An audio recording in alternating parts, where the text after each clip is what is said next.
आज लाखो रियांचे डिस्ट्रीब्युटर या व्यवसायातून कमाई करत आहेत, परंतु आज अनेकांना माहिती नाहीये सुरुवात कशी करायची.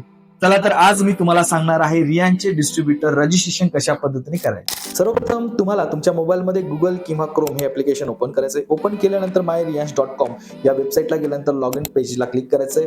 आता तुम्हाला डिस्ट्रीब्युटर आयडी बनवण्यासाठी ज्या व्यक्तीने तुम्हाला बिझनेस दाखवलाय किंवा प्रोडक्ट समजून सांगितलंय त्या व्यक्तीला तुम्हाला तुमच्या डिटेल्स द्यायच्यात. त्या डिटेल्स देताना सर्वप्रथम तुमचं नाव, मोबाईल नंबर, बँक डिटेल, आधार नंबर, त्याच्यानंतर branch, IFSC code, pan number आणि या सगळ्या गोष्टी शेअर करायच्या आहेत. शेअर केल्यानंतर त्या व्यक्तीला डिटेल पाठवल्यानंतर तो व्यक्ती त्याचा आयडी ओपन करून त्याचा डिस्ट्रीब्युटर आयडी लॉग इन करून तुम्हाला तुमचा आयडी जनरेट करून देईल. तर आयडी जनरेट करण्यासाठी तुमचं रजिस्ट्रेशन करण्यासाठी प्रोसेस आहे.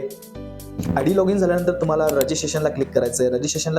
रजिस्ट्रेशनला क्लिक करून एक फॉर्म ओपन होईल आणि त्या फॉर्ममध्ये डिटेल भरायचं आहे. आता समोरच्या कस्टमरने तुम्हाला डिटेल्स पास केलेली आहे, ज्याच्यामध्ये त्याचं नाव, मोबाईल नंबर, सगळ्या गोष्टी आहेत. तर इथे मी भरून घेतोय इझी पटकन. इथे समोरच्या व्यक्तीचं नाव आहे. तुम्हाला डिटेल्स जिथे रेड कलरचे स्टार आहेत सर्वप्रथम तेच तुम्हाला भरायचं आहे. बघा इथे मी डिटेल भरली आहे. त्यानंतर तुम्हाला इथे पॅन कार्ड नंबर भरायचा आहे. पॅन कार्ड नंबर नंतर तुम्हाला इथे आधार नंबर मेन्शन करायचा आहे. त्यानंतर तुम्हाला इथे आधार नंबर टाकायचा आहे. आधार नंबर टाकल्यानंतर बँक डिटेल्स तुम्हाला इथे मेन्शन करायचं आहे. बँक डिटेल नंतर तुम्हाला बँकेचं नाव टाकायचं आहे. बँकेचं नाव टाकल्यानंतर तुम्हाला इथे IFSC कोड मेन्शन करायचा आहे.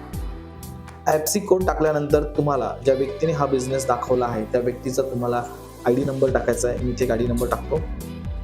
स्पॉन्सर आयडी टाकल्यानंतर तुम्हाला ORG1 आणि ORG2. ORG1 म्हणजे तुमची लेफ्ट साईड, ORG2 म्हणजे तुमची राईट साईड.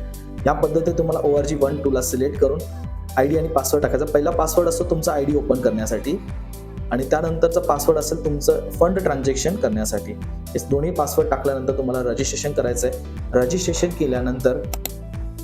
रजिस्ट्रेशन बटनला क्लिक केल्यानंतर तुम्हाला प्लीज रीड केअरफुली कन्फर्मेशनसाठी मेसेज येईल.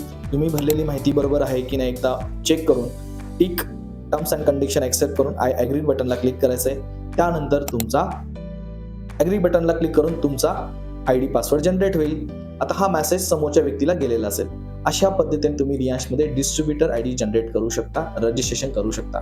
Thank you so much. Wish you all the best.